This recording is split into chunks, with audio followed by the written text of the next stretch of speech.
बदलो तरीके यार, जो मुस्तफ़ा का नहीं हो सकता वो तुम्हारा भी नहीं हो सकता। बेशक नहीं हो सकता वो तुम्हारा भी जो मुस्तफ़ा का नहीं है। और बंद करो ये मज़ारों के चक्कर। तुम्हारी मन्नतें वहां पूरी हो रही हैं, वो तमाशे बना के रखे हैं मज़ारात पे। ये बाल खोलना, वो कूदना। ऐसी औरतों के ना गरम तवे पे पैर रख के खड़ा कर दिया जाए, देखे कितनी देर में नहीं उतरता। 3 मिनट में उतर जाएगा, 3 मिनट में। और मुझे 3 सेकंड दे दो, सारे भूत उतार दूंगा।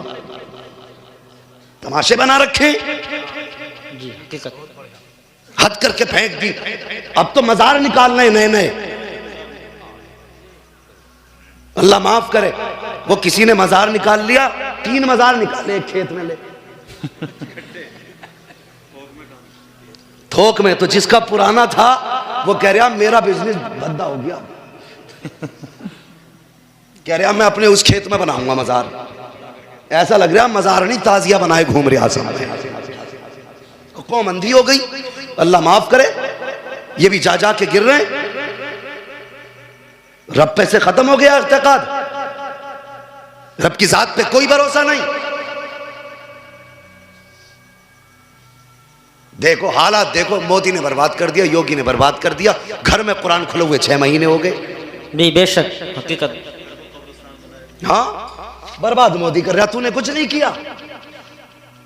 तेरी बीवी जो घर में कुरान लेके आई थी, आज तक उस पे गर्द चढ़ी है, कोई साफ करने वाला नहीं है। 6 साल गुजर गए हैं, आज कुरान को कोई खोलने वाला नहीं है। 6 साल पुरानी गाड़ी तेरे घर के अंदर है, रोज 3 मरतबा साफ की जा रही है। 6 साल पुराना फ्रिज है, रोज 3 मरतबा कपड़ा मारा जा रहा है। 6 साल पुरानी अलमारी रखी है, 3 मरतबा कपड़ा मारा जा रहा है। 6 साल पुराना बेड है, आज भी चमक रहा है। अगर वक्त नहीं मिला है तो सिर्फ कुरान पढ़ने का वक्त नहीं मिला है। अगर ये हालात होंगे तो न मजार बचा सकेंगे, न मजार वाले बचा सकेंगे। अगर बचना चाहते हो कुरान खोल लो, खुदा की कसम, यहाँ भी बेड़ा पार है, वहां भी बेड़ा पार है। बेशक, सुभान अल्लाह, सुभान अल्लाह, सुभान अल्लाह। कोई फर्क ही नहीं पड़ रहा। जी बेशक। तबाह करके फेंक दिया कौम को। तो ये जाएगी नहीं, मजार पे जाएगी। शोहर दरवाजे पे आ नहीं सकती। ओ कौम की बेटियों, फरमाया गया जब मियां बीवी एक दूसरे से जुदा हो तो बीवी अगर पढ़ी लिखी है तो आयतुल कुर्सी पढ़े, शोहर के ऊपर दम करे। जी बेशक। और शोहर आयतुल कुर्सी पढ़ के बीवी के ऊपर दम करे। सुभान अल्लाह। ये अमल करके जब निकलोगे ना तो इंशाअल्लाह जिस खुशी में छोड़ के जाओगे, अल्लाह उसी खुशी में मुलाकात कराएगा इंशाअल्लाह। बेशक, सुभान अल्लाह, बेशक। हाँ, अभी तो हालात ऐसे हैं। मैं एक बात कह दूं, बुरा मत मानना, बातें कड़वी होती हैं लेकिन हजरत सच्ची होती है। घर बिगड़ते कहाँ से हैं? अगर औरत कमी करे, शोहर डांट दे और मैके वाले हिमायत कर दें तो फिर घर को बिगड़ने से कोई नहीं बचा सकता। बेशक। हाँ, अगर मैके वाले अच्छा आ रहे हैं हम, वो आया नहीं और ये फिर गई नहीं। इज्जत सब रखते हैं भाई अपनी, सबकी अपनी इज्जत है। तो मेहरबानी करो, अगर घर में आपसी झगड़े हुआ करें तो मैके को फोन ना किया करो। इसकी वजह से अक्सर घर बर्बाद हो जाते हैं।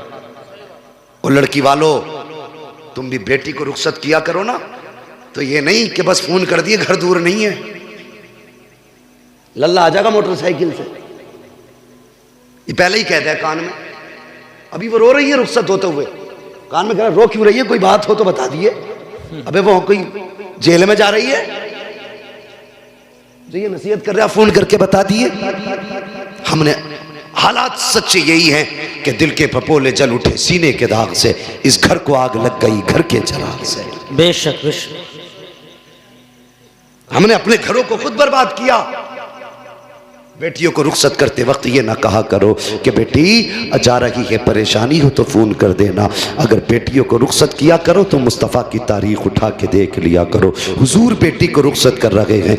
आपने फरमाया था फातिमा आज तक मेरी जिम्मेदारी थी, आज के बाद अली की जिम्मेदारी है। ए मेरी बेटी अली की मर्जी के बगैर कदम मत निकाल देना। अगर अली इजाज़त दे तब मेरे घर पे आना, अगर अली इजाज़त ना दे तो घर पे मत आना। ए मेरी फातिमा याद रखना अगर इस हाल में तू घर में आई कि अली तुझसे नाराज है तो बेटी तुम्हारा बाप तुम्हें रोटी तो दे सकता है लेकिन तुम्हारी नमाज जनाजा में शामिल नहीं होगा। अल्लाह अकबर। ये ताकीद थी शौहर की मेरे नबी ने अपनी बेटी को की है। तारीख गवाह है। कभी अपनी बेटियों को ये तालीम दिया करो, अपनी बेटियों को घर से रुखसत किया करो तो शौहर की कदर बता के भेजा करो, उसकी मंजिलत बता के भेजा करो, उसकी जिम्मेदारी समझा के भेजा करो। ये मत कहा करो फोन कर देना 2 मिनट में आ जाएंगे। इससे आप अपनी बेटी का घर बर्बाद कर रहे हैं। अल्लाह खैर फरमाए, हमारे घरों के अल्लाह हालात बेहतर करे। मैं अर्ज कर रहा था हजरत उमर फारूक आजम के सामने बाप बेटे बैठे हुए हैं। बाप ने कहा हजरत जी इससे ज्यादा ताज्जुब की बात यह है कि मैं तिजारत के लिए बाहर जाने लगा, मेरी बीवी उम्मीद से थी, जब मैं गया दरवाजे तक छोड़ने आई, मैंने कहा अच्छा मैं चल रहा हूँ। मेरी बीवी मुझसे कहने लगी इस बच्चे को किसके सहारे छोड़ के जा रहे हो? कहा मेरी बीवी ने इतना कहा था इस बच्चे को किसके सहारे छोड़ा? फरमाते हजरत मेरी जबान से निकल गया, मैंने अपने बच्चे को अपने रब के हवाले किया। वाह वाह बेशक। क्या कहा आपने? रब के हवाले किया। अपने रब के हवाले किया। रब के हवाले किया। बेशक। कहते ये कह के मैं चला गया। कहते हुजूर जब मैं वापस पलटा हजार हसरतें थी दिल में, घर में बच्चा होगा, मैं जाऊंगा, मैं अपने बच्चे को प्यार करूंगा, बीवी को तोहफा दूंगा, उसने मेरी नस्ल को जन्म दिया है, बड़ा काम किया उसने, मैं उसको जाके इनाम से नवाजूंगा। ख्याल थे कितने, लेकिन मोहल्ले में आया, क्या देखा अपने ही दरवाजे में ताला लगा है। वो कहता हजरत मेरे ही घर में ताला था, मैं ताला देख के हैरत में पड़ गया। मैंने पड़ोसियों से पूछा बताइए मेरे घर में ताला क्यों है, मेरी बीवी कहाँ, मेरे बच्चे का क्या हुआ? का पड़ोसी निकल के आए, कहने लगे आज 3 दिन हो गए तेरी बीवी का इंतकाल हुआ, हमने काफ़ी देर तेरा इंतज़ार किया, तेरा रास्ता देखा मगर तू नहीं आया। जब बहुत इंतज़ार किया तू ना आ सका, हमने मजबूरी में तेरी बीवी को दफन कर दिया। अल्लाह अकबर। इतना सुना चीख मार के रोने लग गया। कहने लगा चलो लोगों मुझे मेरी बीवी की कब्र की जगह बता दो ताकि मैं हाथ उठा के उसके हक में दुआ तो कर सकूं। आया कब्रिस्तान, बीवी की कब्र के पास आया, हाथ उठा के दुआ करने लगा।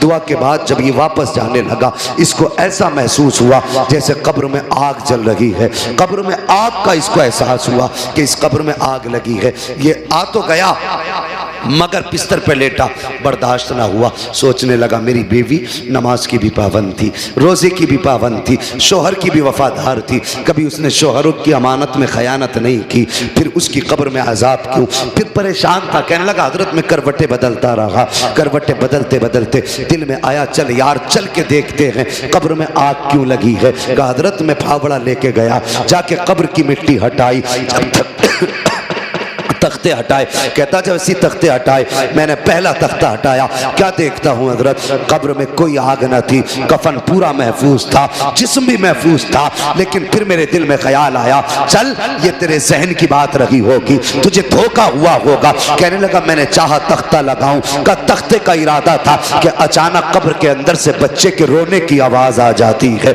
अल्लाह अकबर। कहता हजरत बच्चे की कब्र के अंदर से रोने की आवाज आई। कहने लगा हुजूर मेरा बच्चा था, यही बेटा था मेरा। मैंने छलांग लगाई कब्र में, अंदर गया, मैंने क्या देखा, ये बच्चा माँ के सीने पे खेल रहा था। अल्लाह अकबर। कहते हैं हजरत मैंने अपने इस बेटे को सीने से लगाया, कब्र के बाहर आ गया और मैं हैरत में था, या अल्लाह 3 दिन हो गए औरत को दफन हुए, ये बच्चा आज भी सलामत है, कब्र के अंदर महफूज है। कहने लगा मैं ये सोच रहा था, इतने में गैब से आवाज आई, सोच क्या रहा है नादान, याद कर उस वक्त को जब तू बीवी से जुदा होने लगा था तो तेरी बीवी ने तुझसे कहा था इस बच्चे को किसके सहारे छोड़ के जा रहे हो, तब तूने कहा था ये बच्चा रब के हवाले करके जा रहा हो।